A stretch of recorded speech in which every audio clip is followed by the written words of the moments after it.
ഇന്ന് ക്രിസ്മസ് ദിവസം. അപകടം പറ്റിയിട്ട് കൃത്യം 35-ാം ദിവസം. വളരെ അവിചാരിതമായിട്ട് രണ്ട് സുഹൃത്തുക്കൾ ഇന്ന് വീട്ടിലേക്ക് വന്നു. അവർക്ക് നിർബന്ധമായിരുന്നു എന്നെ കൊണ്ട് പുറത്തേക്ക് പോകണമെന്നത്.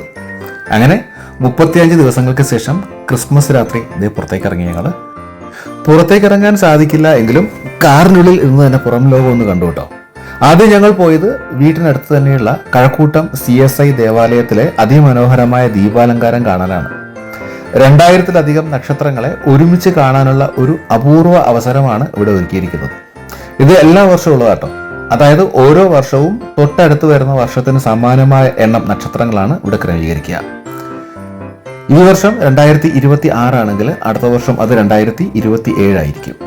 അതായത് ഇതൊരു ക്രിസ്മസ് ആഘോഷം മാത്രമല്ല, പുതുവർഷത്തെ വരവേൽക്കാനുള്ള തയ്യാറെടുപ്പ് കൂടിയാണ്. അതുകൊണ്ട് തന്നെ പുതുവർഷം വരെ ഇതിവിടെ തന്നെ ഉണ്ടാവും.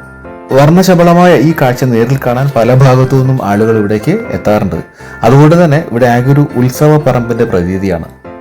ഈ ദേവാലയത്തിന്റെ ലൊക്കേഷൻ വരുന്നത് തിരുവനന്തപുരത്ത് കാര്യവട്ടം ഗ്രീൻഫീൽഡ് സ്റ്റേഡിയത്തിൽ നിന്നും കഴക്കൂട്ടത്തേക്ക് പോകുമ്പോൾ ഇടതുവശത്തായിട്ടാണ്. അപ്പോൾ നമുക്കിതിന്റെ കുറച്ച് കാഴ്ചകളൊന്ന് കാണാം. ഒപ്പം എല്ലാവർക്കും മനോഹരമായ ഒരു പുതുവർഷം നേരുന്നു.